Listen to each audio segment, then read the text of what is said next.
Hi, my name is Andrea and I'm a nursing student on the CLC. At this time, I will be presenting a patient to you.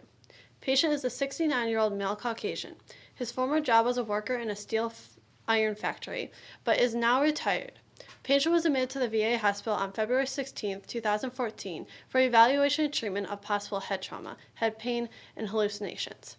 On September 1, 2013, patient fell, hitting his head, and shortly after being knocked unconscious. Patient was admitted to a local hospital after his fall, being diagnosed with a concussion and monitored for a 24-hour period prior to being released. Upon arriving at the VA, hallucinations were present for the first 4 days of admission and have since been treated and are no longer present. Patient, however, still continues to experience forgetfulness and confusion upon regular basis. Patient currently has radiating acute pain in the frontal and right temporal lobe of his head, occurring at least once a day and lasting from minutes to hours depending on the severity. Patient states he feels there is no causes for his head pain, but that they rather just come on suddenly and can occur several times in one day. He rates his pain as an 8 out of 10 on days that are more severe and 0 to 2 on days that it is less persistent, and describes it as a severe and sharp pain that is continuously throbbing and can spread from one part of his head to another. Patient states that he has had no past head injuries and has very rarely ever had headaches before.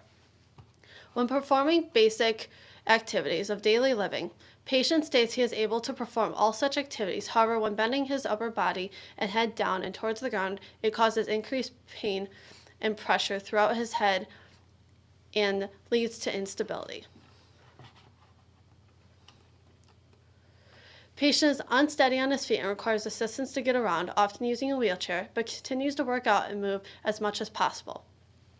Pharmacological and non-pharmacological interventions include pain pills, resting, and physical therapy. However, patient states that he has had pain is still present and does not seem to be relieved. Vital signs. Vital signs are stable. Blood pressure 120/72. Heart rate 89. Respirations 20. Temperature 36.7 degrees Celsius, taken orally. Past medical history. Ruptured appendicitis, cholecystitis, asthma, chickenpox, fractured wrist, type 2 diabetes, and a knee injury that has increased pain and difficulties. All immunizations are up to date. Patient states he has no known allergies, but medical records indicate the patient allergic to citalopram, iodinated contrast media, lisinopril, terazosin, testosterone, band-aids, cloth tape, and plastic tape. Past surgical history. Appendectomy, cholecystectomy, hospitalization for wrist fracture.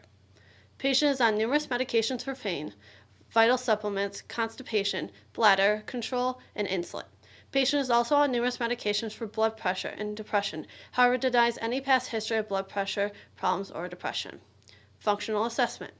Patient has been a smoker for 26 years, but quit at the age of 40, smoking 15 packs a year.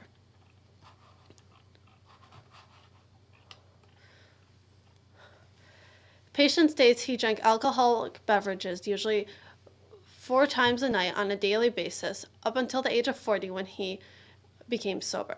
Patient occasionally participated in using illicit drugs, but was only involved in the use of marijuana. Patient states that he has past exercise routine consists of walking 3 miles a day, but has decreased since being admitted to the hospital.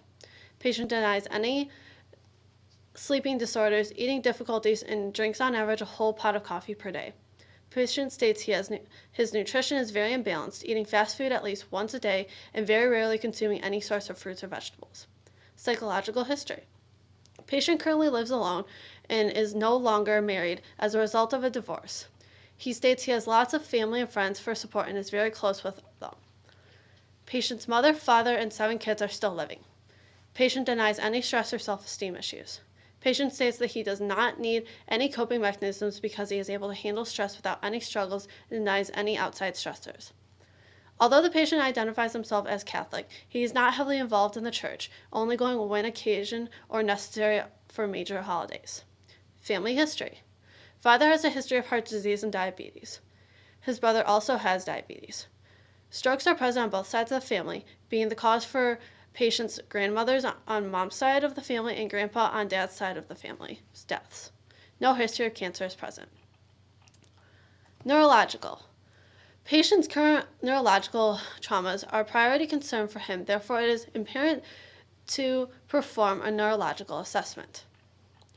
Given patient's previous diagnosis of concussion, as well as evidence of hallucinations, head pain, memory confusion, and unsteadiness, it is important to monitor patient's status every few hours. Patient denies ever being diagnosed with a neurological illness, injury to head or neck, changes in gait, taste and smell, numbness, tingling, burning, seizures or loss of consciousness, insomnia, and difficulties with speech. He has visible signs of memory difficulty and loss, and has unsteadiness requiring assistance to stand. Upon examination, a patient is in no acute distress lying in bed or sitting upright. Patient is fairly well nourished, well groomed, and an obese male. He appears his stated age. Patient is alert, conversant, oriented to person, place, and time. Speech is clear and vocabulary appropriate to age and experience. Immediate recall is present and normal for age. When asked to remember and call 15 minutes later, patient is unable to do so and struggles. Coughing, gag reflex present. Pupils are round, equal, and reactive to light and accommodation. Extraocular movement intact in all directions of vision. Patient responds to full sensation and light prick in bilateral lower and upper body extremities and vibratory sensation. Cortical and discriminatory sensation present. No ankylosing or Babinski effect noted. Musculoskeletal. Due to patient's neurological trauma and result of weakness of the body, it is also a priority concern and therefore a musculoskeletal assessment should be performed. Patient denies mobility changes, exercise activities, broken bones, tremors, paralysis, or weakness in the last year. Patient reports increased sharp radiating pain in the right anterior knee upon walking, running, or any other physical activities, but has been present since the age of 20 and has no other correlation to his chief complaint. Patient states he has had no limitations in range of motion. However, due to weakness and head pain, he is unable to walk for long periods of time or bend over. Increased head pressure and pain results from bending over, and knee pain limits his mobility. Patient is currently in a wheelchair and uses assistance when walking. However, outside of the hospital, no assistance is needed. Patient denies any limitation in activities of daily living and has no other weaknesses present besides his previous knee injury. No history of arthritis present. Upon physical examination, no scoliosis was observed. Patient states no changes in muscle mass and bone structure and is not present at all. Although patient's knee pain has continued to increase, upon palpation of the joints, no other joint pain, swelling, redness, warmth, or deformities are present. Hair distribution is equal bilaterally and no edema is present in right lower extremities. Posture appears normal. Patient's gait is slightly compromised due to right knee injury. Upon evaluation of gait, Romberg sign is present and patient appears unsteady with loss of coordination. Patient is able to drag heel to shin but is not able to walk heel to toe. Hand grasps are equal and strong. Strength is 5 out of 5 bilaterally in upper and lower body extremities, except for hamstring and quads, where strength is 3 out of 5 in the right knee. Decreased range of motion observed in right lower extremity, mainly the right knee and spinal region.